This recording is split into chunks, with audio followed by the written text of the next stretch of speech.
Hey everyone, welcome back to my new another blog. আজ আমরা সকাল সকাল বেরিয়ে পড়েছি। বায়ু ভীষণ খুশি, কারণ বায়ুর দাদা বাড়িতে যাচ্ছি আজ ধূপগুড়িতে।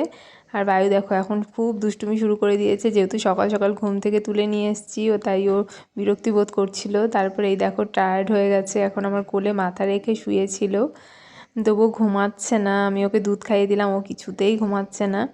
আমি প্রথমে ভেবেছিলাম খিদে পেয়েছে, তারপরে দেখলাম যে না, ও বিরক্তি বোধ করছে গাড়ির মধ্যে, মানে প্রচুর গরম আজ সকাল থেকেই, তাই বিরক্তি বোধ করছিল।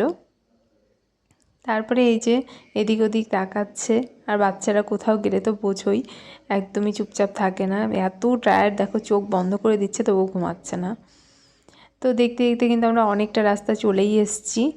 আর এখানে বায়ু ভীষণ কাঁদছিল, ওর পাপা ওকে কোলে নিয়েছে, কিছুতেই কান্না চুপ করছিল না। আর এখন আমরা চলে এসেছি ধূপগুড়িতে। আর এখন বায়ু ঘুমিয়ে পড়েছে, আর আমরা এখন রয়েছি ধূপগুড়িতে, যে মায়ের থানের সামনে একটু দাঁড়িয়েছি। তো একটু কাজ ছিল, সেটা করে এই যে এখন যাচ্ছি বাড়ির দিকে। তো আজকের মতো এটুকুই। সবাই ভালো থেকো, সুস্থ থেকো, টাটা, বাই।